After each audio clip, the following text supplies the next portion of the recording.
দিবে না। কথা বলেন ঠিক না ঠিক? এবার আকাশ বাতাস মুখরিত করে তাকবীর দিতে হবে। না রায়ে তাকবীর, না রায়ে তাকবীর।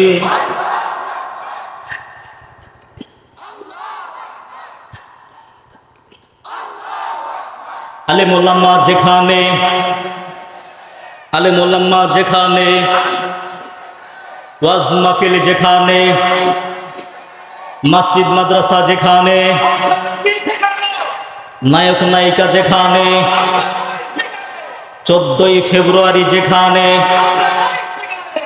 তবে আসতেছে। কথা বলেন ঠিক না ঠিক? আমার বন্ধু আমার ভাইরা, আজকে আমরা 14ই ফেব্রুয়ারি আর পহেলা বৈশাখের দিকে শুধু দৌড়াই। কথা বলেন ঠিক না ঠিক? ফুল নিয়া তারপরে দৌড়ায় প্রেমিকার কাছে, আছে না নাই? মনে করতে পারেন হুজুর এটা তো ঢাকার কথা, এখানে কেন বলে? এটা শুধু ঢাকার কথা নয়, আজকে গোটা বাংলাদেশের সব জায়গায় ছড়ায় গেছে। কথা বলেন ঠিক না ঠিক? ফুল নিয়া রাস্তার মধ্যে ঘুরে, কোথায় পাইলা? কেন হুজুর জানেন না? আমাদের দেশের নায়ক নায়িকারা আমাদেরকে এইভাবে শিখাইছে। কথা বলেন। একসময় মানুষ গুনাহ বুঝতো না, এখন তো গুনাহ মানুষের পকেটে, গুনাহ মানুষের পকেটে। গুনার মাধ্যমে, এটার মাধ্যমে সব শিখেছে। একসময় মানুষ এমন ভাবে চলাফেরা করত, দেখলেই বুঝতে পারত অমুক মুরব্বীর সন্তান, কিন্তু এখন রাস্তায় চললে বোঝা যায় না কার সন্তান। এমন ভাব, এমন স্টাইল কোথায় পাইল? একটাই কথা, আমাদের দেশের নায়ক আর নায়িকার মাধ্যমে আমরা এগুলো শিখেছি। নারায়ণগঞ্জের ভিতরে একটা ছেলে রাস্তা দিয়ে যাচ্ছে, ডাক দিলাম এদিকে আসো বাবা, কি হয়েছে শোনো। কার সাথে মারামারি করছো? বলে হুজুর মারামারি করি নাই। তোমারে কেউ মারছে? না হুজুর মারে নাই। তুমি মারছো? না হুজুর মারি নাই তো। তাহলে তোমার পায়জামা ছিঁড়া কেন? বলে হুজুর ছিঁড়া না তো স্টাইল। কি বলে? ছিঁড়া না স্টাইল। আজকে নায়ক নায়িকারা পায়জামা এখানে ছিঁড়ে পড়লো, তুমিও এখানে ছিঁড়ে পড়ছো। রানের মধ্যে ছেঁড়া, তুমি রানের মধ্যে ছিঁড়ে পড়ছো। সামনে কোথায় ছিঁড়লে, তুমি যে কোথায় ছিঁড়বা আমার আল্লাহ ভালো জানে। কথা বলেন ঠিক না ব্যাঠি? আমার বন্ধু আমার ভাইরা, আজকে আমাদের অবস্থা এমন হয়ে গেছে, নায়ক নায়িকাদেরকে অনুসরণ করে আমরা রাস্তার মধ্যে চলছি। এক শ্রেণীর যুবক আর যুবতী নায়ক নায়িকাদেরকে নিজেদের আইডল বানিয়েছে। কথা বলেন। নায়ক নায়িকাদেরকে আইডল বানিয়েছে, তাদের অনুসরণ অনুকরণ করে রাস্তায় চলছে। দূর থেকে যখন আপনি দেখবেন মনে হবে একটা পুরুষ মানুষ, কিন্তু সামনে যাবেন দেখবেন পুরুষ না, মহিলা মানুষ। পুরুষের মতো গেঞ্জি ট্রাউজার বা জিন্সের প্যান্ট পরে তারপরে রাস্তায় চলছে। আবার অনেক সময় দেখবেন দূর থেকে মনে হবে মহিলা মানুষ, সামনে যাবেন দেখবেন পুরুষ মানুষ। মহিলাদের মতো লম্বা চুল রেখে খোপা করলো, কান ছিদ্র করলো, কানের অলংকার পরিধান করলো, এমন আছে না না? জোরে বলেন আছে না না? এরা সমাজের মধ্যে চলে আর বলে আমাকে চিনো, আমাকে চিনো। এই দেশের ভিতরে আমার মিলিয়ন মিলিয়ন ফলোয়ার, আমার টিকটক আইডি আছে, আমার ফেসবুক পেজ আছে।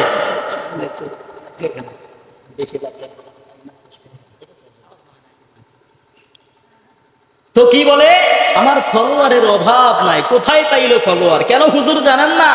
আমাদের দেশের নায়ক নায়িকাদের মাধ্যমে শিখেছি। আমার বন্ধু আমার ভাইরা, আমার আপনার সন্তান এভাবে নষ্ট হয়ে রাস্তার মধ্যে মুরব্বীকে তো সালাম দেয় না। সালাম তো দূরের কথা, কে পাশ দিয়া যায় তা দেখার সময় নাই। ভাব নিয়া চলে আর মনে মনে বলে সমাজের ভিতরে আমার চাইতে ভদ্র, আমার চাইতে সভ্য, আমার চাইতে দামি মানুষ আর একটাও নাই।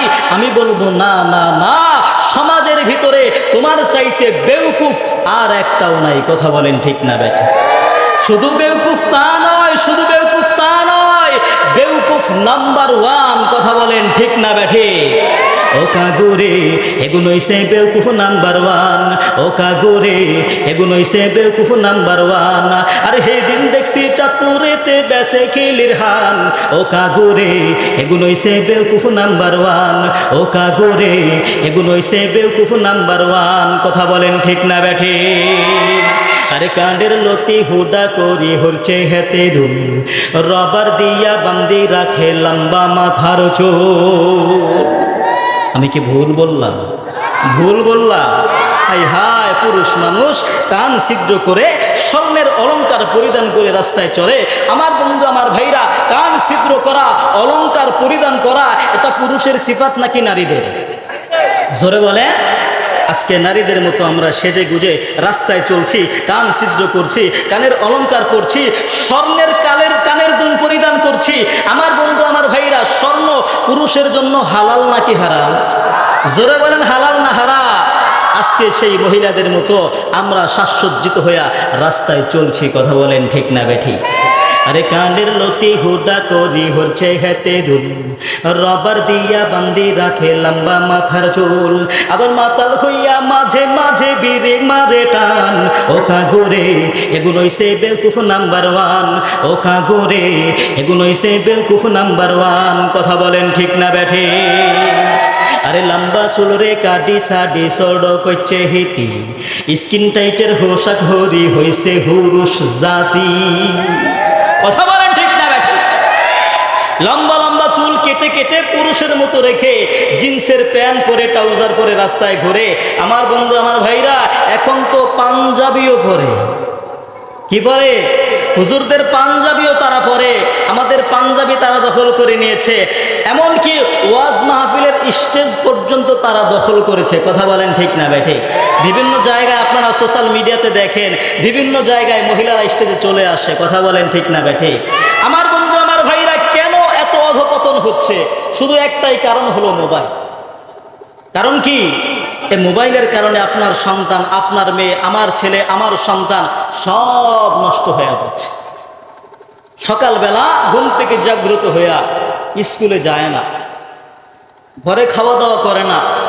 বাবা ডাক দেয়, কেন সন্তান স্কুলে যাও না কেন, খাওয়া দাওয়া করো না কেন?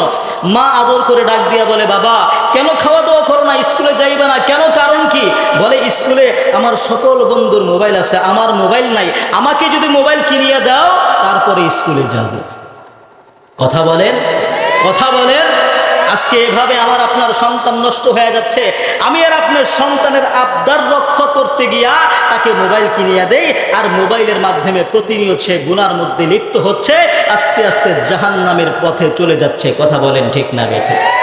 আমার বন্ধু আমার ভাইরা, কিন্তু আজ থেকে 20 বছর আগে যদি আমরা তাকাই, তাহলে ছেলে পেলে এমন ছিল না, আমার মা বোন এমন ছিল না। আজকে মা বোন কেমন হয়ে গেছে? পুরুষদেরকে ধাক্কায় চলে যায়, মনে হয় দেখা যায় স্বামী হইল কাজের বুয়া আর মহিলাই সব। মহিলা সব জায়গায় বাজার করে আর স্বামী পিছনে ব্যাগ বহন করে। আছে না নাই? আছে না নাই? 20 বছর আগে কিন্তু এমন ছিল। জোরে বলেন, ছিল? ছিল না? ছিল না? আরে আমার আপনার বোন, আমার আপনার মা, আমার আপনার দাদি, আমার আপনার চাচি, আমার আপনার খালা যখন রাস্তা দিয়ে চলতো, দূর থেকে যখন তাকায় দেখতো একটা পুরুষ মানুষ আসতেছে, সাথে সাথে রাস্তার পাশে চলে যায়। ঠিক না? পাশে চলে যাইতো। যখন ওই পুরুষ মানুষটা সামনে চলে আসতো, পাশ দিয়া যাবে, হাতের মধ্যে যদি ছাতি থাকে তাহলে এইভাবে ছাতি দিয়া মাথাকে ঢেকে রাখতো, অথবা ওড়না বা আঁচল দিয়া নিজের মুখ ঢেকে রাখতো। কিন্তু আজকে আমাদের অবস্থা কি হয়েছে? ধাক্কায় চলে যাচ্ছে। কথা বলেন ঠিক না বেঠিক? আমার বন্ধু আমার ভাইরা, এখনই আমাদেরকে সচেতন হইতে হবে। এখন যদি আমরা সচেতন না হইতে পারি, সুদূর ভবিষ্যতে এই সন্তান আপনার ঘাড় ধরে তারপরে ঘর থেকে বের করে দিবে। ঘরে জায়গা পাবেন না, জায়গা পাবেন না। এখনই সময়, সতর্ক হন, সন্তানকে সঠিক রাস্তা দেখান, সঠিক শিক্ষা দেন, না হয়তো দেখবেন আপনার জায়গা বৃদ্ধাশ্রম ছাড়া আর কোথাও হবে না। আমার বন্ধু আমার ভাইরা, একটা সময় বাংলার জমিনে এত বৃদ্ধাশ্রম ছিল না, এখন জায়গায় জায়গায় বৃদ্ধাশ্রম কেন হয়েছে? আপনার সন্তানকে আপনি সঠিক শিক্ষা দিতে পারেন নাই, ওই সন্তান আপনাকে ঘাড় ধাক্কা ধরে তারপরে ঘাড় ধাক্কা দিয়া ঘর থেকে বের করে ওই বৃদ্ধাশ্রমে পাঠায় দেয়। কথা বলেন ঠিক না বেঠিক? জোরে বলেন ঠিক না বেঠিক? হ্যাঁ মুসলমান ভাইরা আমার, দেখবেন ক্লাসের ভিতরে ছাত্র হলো 3 প্রকার। কয় প্রকার? জোরে বলেন, কয় প্রকার? ক্লাসের ভিতরে ছাত্র 3 প্রকার। এইখানে আমরা যারা উপস্থিত হয়েছি আমরাও 3 প্রকার। সারা বাংলাদেশের ভিতরে মুসলমানও 3 প্রকার। কথা বলেন ঠিক না বেঠিক? একদল আসছেন মাহফিল দেখতে, ভুল বললাম? একদল আসছেন মাহফিল দেখতে, চলো দেখি হুজুর আমাদের পক্ষে না বিপক্ষে। যদি পক্ষে বলে হুজুর ঠিক আছে, আর যদি বিপক্ষে বলে তাহলে হুজুরের নৌকার মধ্যে উঠাইয়া বঙ্গোপসাগরে নিয়া সুবাইয়া মাইরালাম। কথা বলেন ঠিক না বেঠিক? আরেক দল আসছে দেখি ধানের শীষের বিরুদ্ধে বলে কিনা। যদি ধানের শীষের বিরুদ্ধে বলে তাহলে হুজুরের কাছে দিন আলো কাইডা দিব। কথা বলেন ঠিক না বেঠিক? এই মুসলমান এখানে বিরুদ্ধে আর পক্ষে নয়। আজকের সমস্ত মুসলমান ঐক্যবদ্ধ হয়ে হকের বাতি উদ্দিন করার জন্য বাংলার জমিনে সমস্ত নাস্তিক মুরতাদদেরকে খেদানোর জন্য আজকের এই সম্মেলন। কথা বলেন ঠিক না বেঠিক? আমার বন্ধু, আমার ভাইরা, আমি প্রায় সময় বলে থাকি, বিভিন্ন দেশের মুসলমান আমাদেরকে দেখলে বলে, ভাই তোমরা বাংলাদেশ, ভারত, পাকিস্তানের মুসলমান জান্নাতি পরিবেশে বসবাস করো। ওরা আমাদেরকে দেখলে বলে আমরা জান্নাতি পরিবেশে বসবাস করি। কেন বলে এজন্য বলে যে ভাই আমরা যখন ঘর থেকে বের হই সর্বপ্রথম হাতের ডানে মাদ্রাসা, বামে স্কুল, সামনে মসজিদ দেখতে পাই।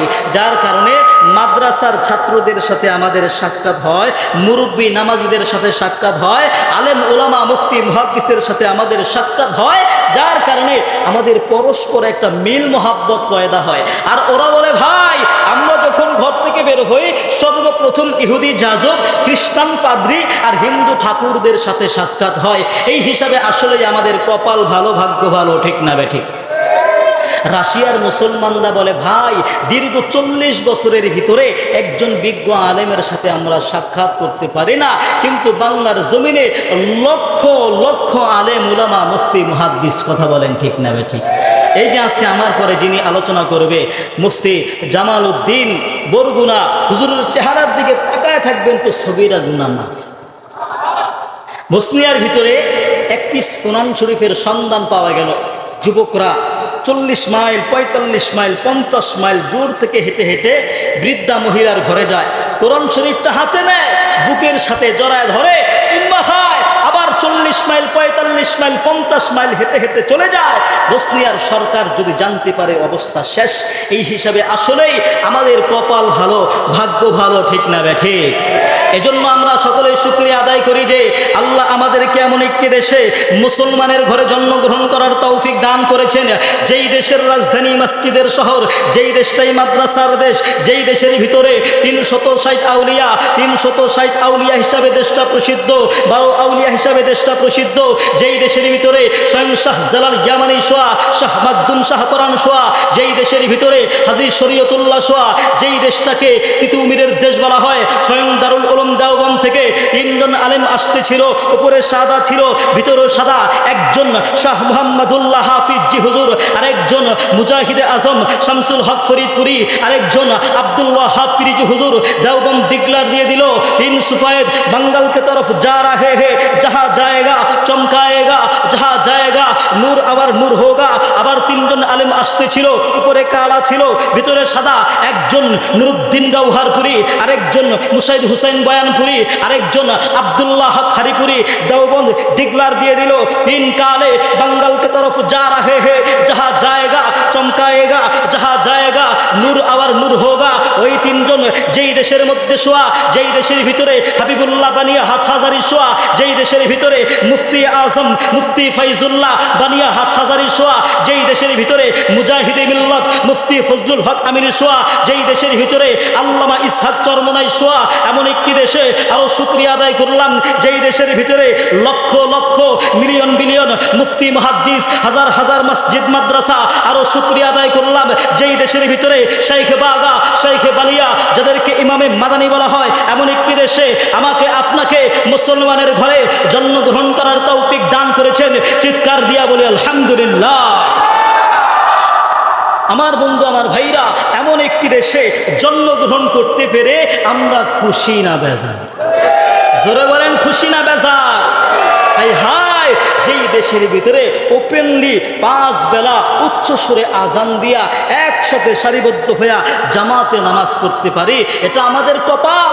বিভিন্ন দেশে যান, আজান তো দূরের কথা, নামাজ তো দূরের কথা, আল্লাহর নামটা জবান দ্বারা উচ্চারণ করতে পারে না, করার সাথে সাথে গ্রেফতার করে ফেলে। কথা বলেন ঠিক না বেঠিক? এই হিসাবে আমরা মনে হয় যেন মায়ের গর্ভে আছি, মায়ের গর্ভে আছি। এই নিয়ামত দিয়েছেন কে? জোরে বলেন কে? আল্লাহ দিয়েছেন। দিয়েছেন, আমরা যদি সেই নিয়ামতের শুকর আদায় করি, নিয়ামত বাড়ায় দিবেন কে? জোরে বলেন কে? আমার বন্ধু, আমার ভাইরা রে, আমি আপনাদের কাছে বলতে চাই, আমার আল্লাহ বলেন, লা ইন শাকারতুম লা আযীদান্নাকুম ওয়া লা ইন কাফারতুম ইন্না আযাবি লাশাদীদ। বান্দা রে, আমি যে নিয়ামত তোমাদেরকে দিয়েছি, নিয়ামত ভোগ করো, নিয়ামতের শুকর আদায় করো, আমি আল্লাহ নিয়ামত বাড়ায় দেব। আর যদি না শুকরি করো, নিয়ামত তো কাইরা নেবই। ইন্না আযাবি লাশাদীদ। আমার বন্ধু, আমার ভাইরা রে, আমি আপনাদের কাছে বলতে চাই, এ চাঁদপুরের মুসলমান, একটু ভালো করিয়া শোনো। আমার বন্ধু, আমার ভাইরা, মহান রব্বুল আলামিন আলোচ্য আয়াতের মধ্যে বলেছেন, বান্দারে নিয়ামতের শুকর আদায় করো, আমি আল্লাহর নিয়ামত বাড়ায় দেব। কিন্তু মুসলমান ভাইরা আমার মহান রব্বুল আলামিন এই কথা বলে নাই, এই কথা বলে নাই, বান্দারি তুমি যদি নিয়ামতের শুকর আদায় করো, আমি আল্লাহ তোমাকে এই জিনিসটা দিব বা ওই জিনিসটা দিব, এই কথা কিন্তু আমার আল্লাহ বলে নাই। কেন বলে নাই? কেন বলে নাই? কারণ কি? আমার বন্ধু, আমার ভাইরা রে, বাংলার জমিন না, গোটা পৃথিবীর ভিতরে কোটি কোটি মানুষ, মানুষের চাহিদা ভিন্ন ভিন্ন। এই জন্য মহান রব্বুল আলামিন বলে নাই, বান্দারে আমি আল্লাহ তোমাকে এই জিনিস বা ওই জিনিসটা দিব। বরঞ্চ বান্দা যখন আল্লাহর নিয়ামতের শুকর আদায় করবে, আমার আল্লাহ বান্দার চাহিদা অনুযায়ী বান্দার প্রয়োজনকে পূর্ণ করে দিবে। আমার বন্ধু, আমার ভাইরা, আমি আপনাদের কাছে বলতে চাই, আজকে আমাদের মাঝে শুকরিয়ার অভাব, শুকরিয়ার অভাব। আজকে আমরা পরস্পর শুকর আদায় করি না। আজকে দেখা যায় মালিক শ্রমিকের শুকর আদায় করে না, শ্রমিক মালিকের শুকর আদায় করে না। আমার বন্ধু, আমার ভাইরা, মালিকের জন্য উচিত হইল শ্রমিকের শুকরিয়া আদায় করা, আর শ্রমিকের জন্য উচিত হইল মালিকের শুকরিয়া। কেননা মালিক যদি শ্রমিকের কাজের ব্যবস্থা করে না দিতেন, ওই শ্রমিক তার পরিবার পরিচালনা করতে পারতেন না। এই জন্য শ্রমিকের জন্য উচিত হইল মালিকের শুকর আদায় করা, আর মালিকের জন্য উচিত হইল শ্রমিকের। কেননা ওই শ্রমিক যদি মালিকের ফ্যাক্টরির মধ্যে কাজ না করত, তাহলে ওই মালিকও কিন্তু টাকা পয়সার মালিক হইতে পারতো না। এই জন্য পরস্পরের শুকরিয়া আদায় করা দরকার আছে না? না। আমার বন্ধু, আমার ভাইরা, আজকে আমরা সাধারণ মানুষ হইয়া আল্লাহর নিয়ামতের শুকর আদায় করি না। কিন্তু মুসলমান বন্ধুরি, আল্লাহর নবী, দয়ার নবী, মায়ার নবী আল্লাহর কিভাবে শুকর আদায় করেছেন। আমার বন্ধু, আমার ভাইরা, একদিন হযরতে বারা রাহমাতুল্লাহি আলাইহি হযরতে আয়েশা সিদ্দিকা রাদিয়াল্লাহু তাআলা আনহার কাছে চলে গেলেন। হযরতে আয়েশাকে ডাক দিয়ে বলতেছেন, আয়েশা রে, আপনি আল্লাহর নবী, দয়ার নবী, মায়ার নবীর যে সকল মুজিজাগুলো প্রত্যক্ষ করেছেন, আমাকে একটু বলে না। আমার বন্ধু, আমার ভাইরা, হযরত আয়েশা সিদ্দিকা রাদিয়াল্লাহু তাআলা আনহা ডাক দিয়া বলেন, আল্লাহর নবীর সকল কাজই হলো মুজিজা, সকল কাজই হলো মুজিজা। তবে শোনো শোনো, আল্লাহর নবী, দয়ার নবী, মায়ার নবী একদিন রাতের বেলা আমার ঘরের মধ্যে প্রবেশ করলেন। আমার ঘরের মধ্যে প্রবেশ করার পর আল্লাহর নবী আমার শয়নসজ্জায় শায়িত হইল। এমনকি নবীজি সাল্লাল্লাহু আলাইহি ওয়াসাল্লামের দেহ মুবারক আমার দেহকে স্পর্শ করলেন। আল্লাহর নবী, দয়ার নবী কিছু সময় থাকার পর হযরতে আয়েশাকে ডাক দিয়ে বলতেছেন, আয়েশা রে, এই আয়েশা, তুমি কি আল্লাহ তাআলার কুদরতি পায়ের মধ্যে সিজদা দিবানি? হযরতে আয়েশা সিদ্দিকা রাদিয়াল্লাহু তাআলা আনহা আল্লাহর নবীকে ডাক দিয়া বলেন, নবী গো, ও নবীজি, আমার মনে চায় আপনার সংস্পর্শে আরো কিছু সময় কাটাই, কিন্তু নবী গো, আপনার ইচ্ছাকে আমি বড় ভালোবাসি, আপনি যান, আমিও আসতেছি। আল্লাহর নবী চলে গেল পানির পাত্রের নিকট। আল্লাহর নবী পানি অপচয় না করিয়া সুন্দর করে ওযু করলেন। আল্লাহর নবী ওযু করে নামাজের মধ্যে দাঁড়ায় গেল। আল্লাহর নবী নামাজের মধ্যে দাঁড়াইয়া সূরা ফাতিহা তেলাওয়াত করে আলহামদুলিল্লাহি রাব্বিল আলামিন। আমার বন্ধু, আমার ভাইরা, নবীজি, দয়ার নবী, মায়ার নবী তেলাওয়াত করে আর নবীজির চোখ গড়ায়া গড়ায়া পানি পড়ে। আমার বন্ধু, আমার ভাইরা, নবীজির উপর মধ্যে নবীজির চোখ গড়ায়া পানি পড়ে। নবীজির সিজদার মধ্যে নবীজির চোখ গড়ায়া গড়ায়া পানি পড়ে। হযরতে আয়েশা সিদ্দিকা রাদিয়াল্লাহু তাআলা আনহা নবীজির কাছে চলে গেলেন। হযরতে আয়েশা তাকায় দেখে নবীজির চোখ বেয়ে বেয়ে পানি পড়ে। হযরত আয়েশা বড় চিন্তার মধ্যে পড়ে গেল। আরে আল্লাহর নবী, দয়ার নবী, মায়ার নবী, আল্লাহর নবীর তো কোনো গুনাহ নাই, তারপরেও নবী কেন এত কান্না করে? কারণ কি? আমার বন্ধু, আমার ভাইরা, আল্লাহর নবী, দয়ার নবী, মায়ার নবী যখন নামাজ শেষ করে ডান দিকে বাম দিকে সালাম ফিরাইলেন, হযরত আয়েশা সিদ্দিকা আল্লাহর নবীকে ডাক দিয়া বলতেছেন, নবী গো, ও নবী গো, আপনার তো কোনো গুনাহ নাই, কোনো গুনাহ নাই, তারপর নামাজের মধ্যে দাঁড়াইয়া রুকুর মধ্যে যাওয়ার পরে সেজদার মধ্যে যাওয়ার পরে এত কান্না করেন কারণ কি? আল্লাহর নবী ডাক দিয়া বলে, আফালা আকুনা আবদান শাকুরা। এ মুসলমান বন্ধুরি, আমার নবী দয়ার নবী মায়ার নবী ডাক দিয়া বলতেছেন, আমি কি মহান রব্বুল আলামিনের নিয়ামতের শুকর আদায় করব না? আমি কি আল্লাহ তাআলার কৃতজ্ঞশীল বান্দা হইব না? এ মুসলমান বন্ধুরি, দেখেন আল্লাহর নবী, বিশ্ব নবী, দয়ার নবী, মায়ার নবী, গোটা সৃষ্টি কুলের মধ্যে সবচাইতে দামি মানুষ হওয়ার পরেও ওই নবী পর্যন্ত আল্লাহর নিয়ামতের শুকর আদায় করে, আল্লাহর কৃতজ্ঞতা প্রকাশ করি। আর আজকে আমরা সাধারণ মানুষ হইয়া আল্লাহর নিয়ামতের শুকর আদায় করি না, আল্লাহর গোলামি করি না, নামাজে যাই না, মসজিদে উপস্থিত হই না। আমাদের মতো কপাল পরা দুনিয়ার জমিনে আর হইতে পারে না। কথা বলেন ঠিক না বেঠিক? আমার বন্ধু, আমার ভাইরা, এই জন্য মহান রব্বুল আলামিন বলেন, লাইন শাকারতুম লাযীদান্নাকুম ওয়া লাইন কাফারতুম ইন্না আযাবি লাশাদীদ। বান্দারে, আমি যে নিয়ামত তোমাদেরকে দিয়েছি, নিয়ামত ভোগ করো, নিয়ামতের শুকর আদায় করো, আমি আল্লাহর নিয়ামত বাড়ায় দেব। আর যদি না শুকরি করো, নিয়ামত তো কাইরা নেবই। ইন্না আযাবি লাশাদীদ। আমার ধরা বড় কঠিন, শাস্তি বড় কঠিন। আমি যাদেরকে ধরছি হালকার উপর ছাড়ি নাই। পুলিশ কইরা ছাড়ছি, কি কইরা ছাড়ছে জোরে কর? পুলিশ কইরা ছাড়ছে। আমার বন্ধু, আমার ভাইরা, আমার আল্লাহ নমরুদকে ক্লোজ করছে জুতা দিয়া বাইরায়া। কি দিয়া বাইরায়া? জোরে বলেন। জুতা দিয়া বাইরায়া। আমার আল্লাহ ফেরাউনকে মারছে পানির ভিতরে ইঁদুরের বাচ্চার মতো চুবাইয়া, আবৃত করে পানি খাওয়াইয়া, পেটটা পটকা মাছের মতো বানাইয়া, পানির নিচে 3116 বছর ডুবাইয়া, পাঠের জাগানির মতো ডুবাইয়া 3116 বছর পরে ধাক্কা দিয়া চরে ঠেকায় দিছে। সেখান থেকে মানুষজন তুইলা নিয়া পরীক্ষা করে দেখে দ্বিতীয় রামচিস। আমার বন্ধু, আমার ভাইরা, মুসা নবীর দুশমন, আসিয়ার দুশমন, আমার আল্লাহর দুশমন। আমার আল্লাহ তারা এত সুন্দর করে রাইখা দিছে মিশর আলকাহিনার জাদুঘরের মধ্যে কাঠের বাক্স বানাইয়া আমার আল্লাহ ফেরাউনের লাশটা অক্ষুণ্ণ অবস্থায় রাখছে। দুনিয়ার কোনো মমি করা লাগে নাই, দুনিয়ার কোনো মেডিসিন দেওয়া লাগে নাই, অমনি ভালো আছে, অমনি ভালো আছে। আমার বন্ধু, আমার ভাইরা রে, দুনিয়ার মধ্যে যে কোনো জিনিস তত সময় পর্যন্ত পচে না যত সময় পর্যন্ত ব্যাকটেরিয়া তাকে আক্রমণ না করে। ব্যাকটেরিয়া, এক চা চামচ মাটির ভিতরে 25 লক্ষ ব্যাকটেরিয়া থাকে। কত থাকে জোরে বলে? এক চা চামচ মাটির ভিতরে 25 লক্ষ ব্যাকটেরিয়া থাকে। এই ব্যাকটেরিয়াগুলা, এই পোকাগুলা অরবিক্রম ছাড়া দেখা যায় না, মাইক্রোস্কোপ ছাড়া দেখা যায় না। এই ছোট্ট ছোট্ট কীট পোকাগুলা ফেরাউনকে দেখা আই লাভ ইউ বলে নাই, আই হ্যাট ইউ বলেছে। আমি তোমাকে ভালোবাসি না, বরঞ্চ কি করি? ঘৃণা করি।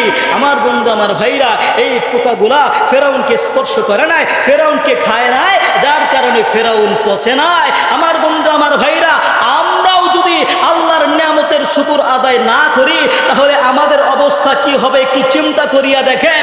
আমার বন্ধু, আমার ভাইরা, যেই ব্যক্তি আল্লাহর নিয়ামতের শুকর আদায় করে না, এর চাইতে একটা শুয়ার কুত্তার দাম আল্লাহর দরবারে অনেক বেশি। কথা বলেন ঠিক না বেঠিক? আর যেই ব্যক্তি আল্লাহর নিয়ামতের শুকর আদায় করবে, ওই ব্যক্তি কিয়ামতের ময়দানে বাদশাহী জিন্দেগি পার করবে। কথা বলেন ঠিক না বেঠিক? আমার বন্ধু, আমার ভাইরা, কেন আল্লাহর নিয়ামতের শুকর আদায় করব না? আরে কেন করব না? এই গোটা দেহ বানাইলো কে? জোরে বলেন কে? এই গোটা দেহের মালিক হইল আল্লাহ। আল্লাহ আমাকে আপনাকে এত সুন্দর করে বানাইলো, কত সুন্দর দুইটা হাত দিল, কত সুন্দর দুইটা চোখ দিল, নাক দিল, কান দিল, দুইটা পা দিয়েছে। কে দিয়েছে? জোরে বলেন। দেখবেন দুনিয়ার জমিনে যেই ব্যক্তির দুইটা চোখ নাই, অন্ধ, চোখে দেখে না, ওই মানুষটার কাছে যান, গিয়ে জিজ্ঞাসা করেন, ভাই তোমার কোন জিনিস দরকার? সে প্রথমেই বলবে, আল্লাহ আমাকে দুইটা চোখ দেয় নাই, আমার দুইটা চোখ ফিরায় দাও, এই দুই চোখের মাধ্যমে আমি আল্লাহর নিয়ামত দেখতে চাই। কথা বলেন ঠিক না বেঠিক?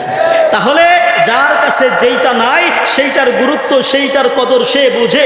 আজকে আমাদেরকে আল্লাহ দুইটা হাত দিয়েছে, দুইটা পা দিয়েছে, আজকে আমাদের কাছে এর মর্ম নাই। কিন্তু যেই ব্যক্তির হাত নাই তাকে গিয়ে জিজ্ঞাসা করেন তোমার কি দরকার, সে প্রথমেই বলবে আমার হাতের দরকার।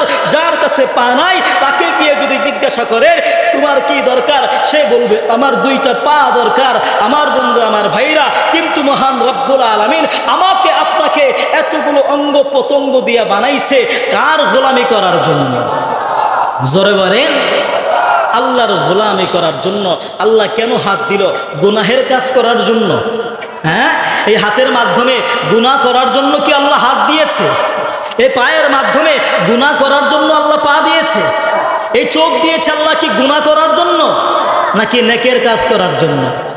আজকে আমরা চোখের মাধ্যমে প্রতিনিয়ত প্রতি সেকেন্ডে সেকেন্ডে গুনার কাজ করছি। কোনোদিন এই চোখটা দিয়ে কোরআনটা খুলে পড়লাম না, কোনোদিন কোরআনটা খুলে দেখলাম না, কোনোদিন কোরআনটা খুলে বললাম না আল্লাহ এই কোরআনটা তোমার। আল্লাহ এই আসমান তুমি বানাইছো, এত সুন্দর আসমান দেখি, এত সুন্দর জমিন দেখি, এত সুন্দর গাছপালা পশু পাখি ফসল ফলাদি সব দেখি আল্লাহ চোখের মাধ্যমে। ও আল্লাহ এই সব তোমার নিয়ামত। কোনোদিন বলেছি? চোখের মাধ্যমে প্রতিনিয়ত শুধু গুনাহ আর গুনাহ, গুনাহ আর গুনাহ, গুনাহ আর গুনাহ, গুনাহ করতে করতে আমরা আমাদের অন্তরকে ময়লা করেছি। আল্লাহর নবী সরকারে দু আলম নবী বলেন, ইন্না হাদিহিল কুলুবা তাসতাউ কামা ইয়াসতাউল হাদিদ ইদা আসাবাহুল মা। নবীজি সাল্লাল্লাহু আলাইহি ওয়াসাল্লাম বলেন, মানুষের অন্তরের মধ্যে ঝং পড়ে যায়, ঝং পড়ে যায়। আরে যেমনি ভাবে লোহার মধ্যে পানি লাগার কারণে লোহার মধ্যে ঝং পড়ে যায়। দেখবেন বৃষ্টির সময় আপনি বাইরে রড রেখে দিয়েছেন, বৃষ্টি পড়ে ফোঁটা ফোঁটা পানি পড়তে পড়তে ওই লোহায় ঝং লাগে কিনা? হ্যাঁ, ঠিক তেমনি ভাবে মানুষের অন্তরের মধ্যেও ঝং পড়ে যায়। সাহাবায়ে কেরাম ডাক দিয়া বলে, কিয়া ইয়া রাসূলুল্লাহ ওমা জিলা উহা, হে আল্লাহর নবী তা পরিষ্কার করার উপায় কি? নবীজি সাল্লাল্লাহু আলাইহি ওয়াসাল্লাম বলেন, ক্বালা যিকরাতুল মাউতি ওয়া তিলাওয়াতুল কুরআন। জোরে কোন সুবহানাল্লাহ। মৃত্যুকে বেশি বেশি স্মরণ করা, কুরআনুল কারীম তেলাওয়াত করা। আজকে কোরআন কি তেলাওয়াত করব? কোরআন তো পড়তেই জানি না। কোরআন আজকে পড়তেই জানি না। সূরা ফাতিহা কয়জন ভালো মতো পড়তে পারে আল্লাহই ভালো জানে।